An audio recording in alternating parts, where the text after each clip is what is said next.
Hi friends, ఎలా ఉన్నారు? నేను మీ విశ్వనాథ్ సార్ని. ఇవాళ నా దృష్టికి కొన్ని విషయాలు వచ్చాయి. కొంతమంది డిఎస్సి అభ్యర్థులు ఎప్పుడెప్పుడు చచ్చిపోవాలని కోరుకుంటారంట. ఎందుకు? ఉద్యోగం రాలేదని. ఒరే నాయన, అట్లా పనులు చేయకండి రా స్వామి. మనిషి అన్నాక కష్టాలు వస్తాయి. కష్టాలు వస్తాయంటే నీకు ఇప్పుడు ఈరోజు డిఎస్సి ఉద్యోగం రాలే అంటే భవిష్యత్తులో అద్భుతమైనటువంటి జాబ్ నీకు వస్తుంది అని అర్థం అనమాట. సో ఒక వ్యక్తి ఉండేవాడు అనమాట. సో వాడు కూడా అంతే, సేమ్ ఇట్లనే ఏదో లవ్ ఫెయిల్ అయిందని చచ్చిపోయాడు. తర్వాత చచ్చిపోతానే ఖచ్చితంగా దేవుళ్ళు కనపడతారు.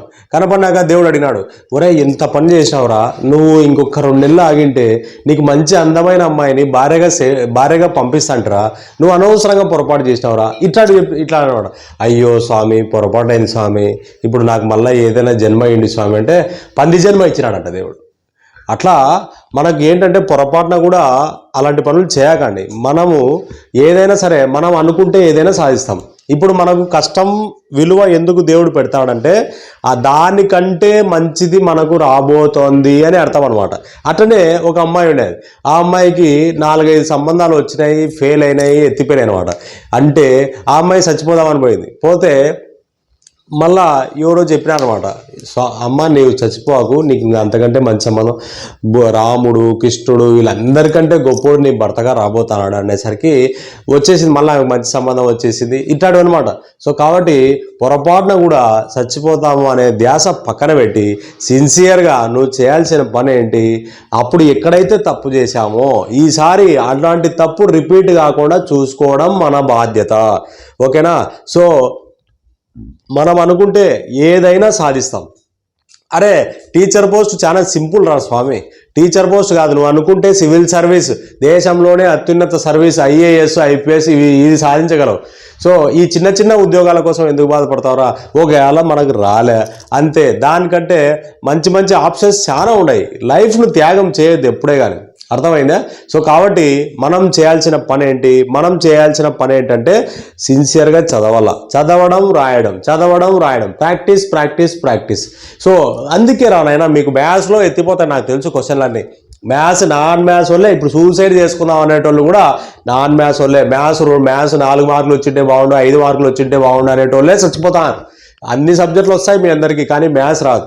సో కాబట్టి మీరు చేయాల్సిన పని ఏంటంటే, ఇంకా నేను నా గురించి నేను ఏదో చెప్తానని కాదు, కానీ ఒరే నాయన నీకు మ్యాథ్స్ నేను బాగా నేర్పిస్తా, నువ్వు చచ్చిపోవాకు, నీకు అండగా ఈ శ్రీ విశ్వ అకాడమీ ఉంది, నేనుండా, నువ్వు భయపడాకు.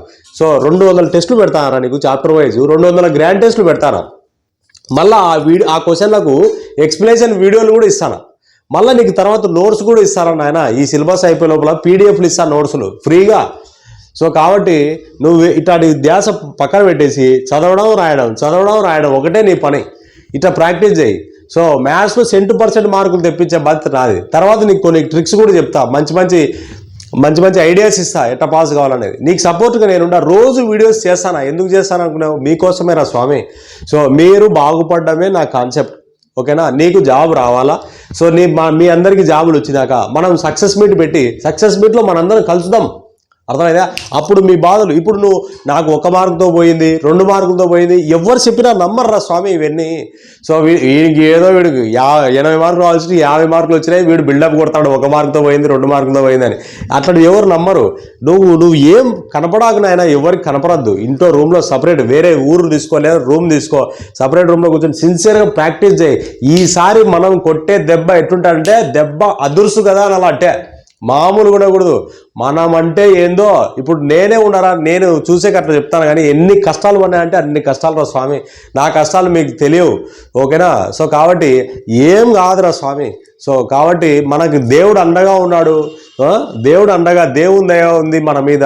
మనకు ఇలాంటి పరీక్షలు పెడతాడు రా స్వామి, చాలా పరీక్షలు పెడతాడు. ఇట్లా పరీక్షల్లో మనం నిలబెడితేనే అప్పుడు తర్వాత మనకు వచ్చే రిజల్ట్ వస్తుంది చూడు, అబ్బబ్బబ్బబ్బ ఎవరు ఊహించలేరు. అరే అన్ని స్టేట్ ర్యాంకులేరా మనకు వచ్చేది. సో కాబట్టి మనం చేయాల్సినదల్లా చదవడం రాయడం, ప్రాక్టీస్ ప్రాక్టీస్ ప్రాక్టీస్. ఈ ఒక్క కాన్సెప్ట్ గుర్తుపెట్టుకో. ఓకేనా? నేను ఇంటర్ ఫెయిల్ అయ్యి మళ్ళా ఈ దెబ్బలో ఏం చేసిన తెలుసా? ఇంటర్ ఫెయిల్ అయినప్పుడు సో నేను చాలా మందిని అడిగినా ఎట్లా పాస్ కావాలంటే ఎవరు చెప్పలే. ఏం చెప్పినారు సార్? చదువు ఏముంది, చదువు పాస్ అవుతావు అని చెప్పినారు. చదువు పాస్ అవుతావు కాదు, ఇంకా ఫెయిల్ అయ్యి పాస్ అవుతాడు ఒకడు. వాడిని అడిగినా మామ ఎట్లా పాస్ వాళ్ళు చెప్పురా అంటే, ఏంలే మామ ఇంపార్టెంట్ క్వశ్చన్లు ఉంటాయి, అవి చదువు మామ చాలు ఖచ్చితంగా పాస్ అవుతావు, అవే క్వశ్చన్లు దిగుతాయి మామ అన్నాడు. ఏమన్నాడు? ఇంపార్టెంట్ క్వశ్చన్లు చదువు పాస్ అవుతావు అని చెప్పినాడు. ఓకేనా? అట్లా నేను కూడా మీకు చెప్పేది ఏంటంటే, నువ్వు చదవడం రాయడం ఒకటి ప్రాక్టీస్ చేసుకో. అరే మీకు ఇచ్చేటివన్నీ నేను అన్ని గన్ షాట్ క్వశ్చన్లే మీకు ఇస్తాను, ప్రాక్టీస్కి గన్ షాట్ క్వశ్చన్లే ఇస్తాను. డిఎస్సి వాళ్ళకు డిఎస్సి క్వశ్చన్స్ ఇస్తా, ఎస్ఐ కానిస్టేబుల్ వాళ్ళకు ఎస్ఐ కానిస్టేబుల్ క్వశ్చన్స్ ఇస్తా, బ్యాంక్ వాళ్ళకు బ్యాంక్ మాడిఫై క్వశ్చన్స్ ఇస్తా, రైల్వే వాళ్ళకు రైల్వే క్వశ్చన్స్ ఇస్తా. ఇట్లా మన నాలెడ్జ్ స్ట్రాటజీతో మిమ్మల్ని సక్సెస్ విజయ తీరాలకు చేర్చే బాధ్యత నాది. నేనుండా, భయపడాకు. అర్థమెటిక్ కానీ ప్యూర్ మ్యాథ్స్ కానీ ఆ సబ్జెక్టులలో నిన్ను ఎక్సలెంట్గా తయారు చేసే బాధ్యత నాది. కాబట్టి నువ్వు వేరే ఆప్షన్ ఏం పెట్టుకోవాకు, నువ్వు చచ్చిపోవాలనే పొరపాటున కూడా చేయకు. ఆ తర్వాత కొద్ది రోజుల తర్వాత నీకు జాబ్ వస్తుంది, జాబ్ వచ్చిన తర్వాత ఒక నెల శాలరీ తీసుకుంటానే, అప్పుడు అనిపిస్తుంది అరే రే అనవసరంగా చనిపోవాలనుకున్నా. ఈ రోజు పడే కష్టం ఆ రోజు మనకు నవ్వులాగా కనపడుతుంది, కామెడీ అవుతుంది ఆ రోజు. సో కాబట్టి ఇట్లాంటి డిసిషన్స్ ఎప్పుడు తీసుకోకు. This is very wrong decision. ఈరోజు ఇంత అగ్రెసివ్గా ఇంత బాధగా ఎందుకు చెప్తానంటే, సో చాలా మంది అభ్యర్థులు నేను చచ్చిపోతాను సార్ అని నాకు ఫోన్లు వస్తుంటే నేను షాక్ అయినా. ఇరే వీళ్ళకి ఏం చెప్పాలరా నాయన స్వామి, వీళ్ళు చచ్చిపోతా అంటారు.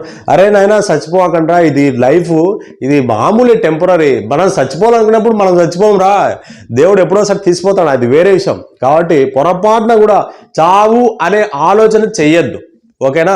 సో లవ్ ఫెయిల్ అయినా, నీ పెళ్ళాం పోయినా, నీ పెళ్ళాం చచ్చిపోయినా, నీ మొగుడు చచ్చిపోయినా, ఏం చచ్చిపోయినా మనము భరించాలి, ధైర్యంగా ఉండాలి, ధైర్యంగా ముందుకు సాగాలి. అదే జీవితం. దేవుడు పెట్టేటువంటి పరీక్షల్లో మనం నెగ్గితే ఆ తర్వాత వచ్చే రిజల్ట్ ఉంటుంది చూడు, అబ్బబ్బబ్బా నువ్వు అసలు తట్టుకోలేవు. అబ్బా ఇన్ని సుఖాలా, ఏంటి స్వామి నేను చచ్చిపోయింటే నా పరిస్థితి ఏంటి అని అప్పుడు ఆలోచిస్తావు.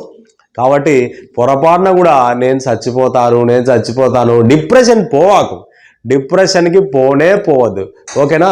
సో నీకు అండగా నేను ఉండాలా. నీకు సబ్జెక్ట్ ఏదైనా డౌట్ ఉంటే నన్ను అడుగు, వేరే సబ్జెక్ట్ అయినా కూడా నాకు మెసేజ్ పెట్టు, నేను మన ఎక్స్పర్ట్ ఫ్యాకల్టీతో డిస్కస్ చేసి మీకు ఆ క్వశ్చన్స్కి రిప్లై ఇస్తారా స్వామి. పొరపాటున కూడా మనం మనం చంపేటట్టు ఉండాలా, చచ్చిపోయేటట్టు ఉండకూడదు. అర్థమైందా? సో రైట్, జై హింద్. ఇంకా బాగా చదువు, ఇంకా ఈ రోజు నుంచే మొదలుపెట్టు. నువ్వు ఇంకా వేరేది ఏం ఆలోచించాకు. ఒకటే కాన్సెప్ట్, శ్రీ విశ్వ అకాడమీ యాప్ డౌన్లోడ్ చేసుకోరా, ప్లే స్టోర్లోకి పోయి శ్రీ విశ్వ అకాడమీ యాప్ కొనుక్కో. ఎంతరా? 297 రూపాయలు. సో ఈ 297 రూపాయలు పెట్టకోకుంటే సో మహా అంటే ఇంకో 100 రూపాయలు పెంచుతా, అంతే 499 అవుతుంది, అంతే కదరా.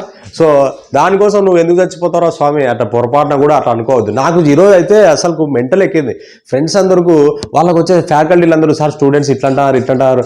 అరే నాయన మన లోకేష్ గారు, మన గవర్నమెంట్ ఫుల్ సపోర్ట్ ఉందిరా మీకోసమే. ప్రతి ఏటా డిఎస్సి అని మన లోకేష్ గారు మాడిఫై చేసి టెట్టు పెడతాడు. ఇప్పుడు టెట్టు పెట్టి ఒక 2 నెలలు టైం ఇస్తాడా, మళ్ళీ ఇంకో డిఎస్సికి ఇంకో 2 నెలలు టైం ఉంటుంది. అంటే మార్చిలో డిఎస్సి ఖచ్చితంగా జరుగుతుంది. సో మార్చి లేదా ఫిబ్రవరిలో డిఎస్సి ఖచ్చితంగా జరుగుతుంది. ఈ 4 నెలలు చాలు, నువ్వు ఎట్లా ప్రిపరేషన్లో ఉండవు. ఈ 4 నెలలు సిన్సియర్గా చదివినావంటే ఇంకో విషయం చెప్తాను, నువ్వు పార్ట్ టైం జాబ్ చేసుకుంటా, దాంతో దీంతో తిరుగుతాకు, వాంతో వీంతో తిరుగుతాకు, నాకు జాబ్ రాలేదంటే నీకు ఎప్పటికీ రాదు. ఒకటే ధ్యేయం, జాబ్ కొట్టాలా, నేనేంటో నిరూపించాలా. నిన్ను అవమానించిన ప్రతి ఒక్కడు వాడు ఆ రోజు నిన్ను చూసి షాక్ అవుతాడు. బాబా నేను ఎన్ని అవమానాలు పడినానంటారా. ఇంటర్ ఫెయిల్ అయినప్పుడు వీడు ఫెయిల్ అయినాడు, తర్వాత పాస్ అయిన తర్వాత అబ్బా సూపర్ మామ అన్నారు. అట్లా ఈ విధంగా మనకి ఇంటరే కాదురా, నేను తర్వాత పీజీ చేసిన, ఎంఎస్సి చేసిన. ఓకేనా? సో ఈ విధంగా మన సక్సెస్ ఒక రేంజ్లోకి వచ్చేసింది. సో ఇప్పుడు కూడా క్లాస్ అద్భుతంగా చెప్తారు, మీరు సార్ సూపర్ సార్ అంటారు. కానీ సో నేను ఎంత ప్రాక్టీస్ చేసింటా చెప్పు. ఈరోజు పెద్ద క్వశ్చన్లన్నీ షార్ట్ కట్లు 2 లైన్లో చెప్తాంట. ఎట్లా ప్రాక్టీస్ చేసింటే అలా చెప్తా. ఓకేనా? నేను ఇవన్నీ చెప్పి నీ టైం వేస్ట్ చేయదలుచుకోలేదు. కానీ నా కాన్సెప్ట్ ఏంటి, పాపం అలా పనులు చేయొద్దంటారా. మీరు చచ్చిపోతే మీ తల్లిదండ్రులు ఎంత బాధపడతారు చూడండి. వాళ్ళు మిమ్మల్ని నమ్ముకొని బతుకుతుంటారు, రేపు పొద్దున ముసలోళ్ళు అవుతారు, వాళ్ళని ఎవరు చూస్తారా. ఓకేనా? సో కాబట్టి అట్లా పనులు పొరపాటున కూడా చేయొద్దు. ఓకేనా? సో మనకు ఖచ్చితంగా మంచి రోజులు వస్తాయి. దేవుడు మనకు సపోర్ట్గా ఉన్నాడు. మంచోళ్ళకు దేవుడు ఎప్పుడూ సపోర్ట్గా ఉంటాడు. దుర్మార్గులకే దేవుడు సపోర్ట్ చేసేటప్పుడు, మనకు దుర్మార్గులకే మంచి రోజులు వచ్చేటప్పుడు మనలాంటి మంచి వ్యక్తులకు మంచి రోజులు రావరా? ఖచ్చితంగా వస్తాయి. కాబట్టి నువ్వు ఇట్లా పనులు పొరపాటున కూడా చేయొద్దు. You will get success surely. ఓకేనా? సో నాకు ఇంతకంటే గొప్పగా చెప్పడం రాదు బాబు. ఓకేనా? ఒకటే కాన్సెప్ట్, నిన్ను ఉద్యోగిగా చూసి తీరుతానే. మనం అందరం సక్సెస్ మీట్లో కలుస్తాం వచ్చే సంవత్సరం. కాబట్టి ఈ సంవత్సరం నువ్వు జాబ్ కొట్టి తీరాలా. ఓకేనా? రైట్, ఆల్ ద బెస్ట్, జై హింద్.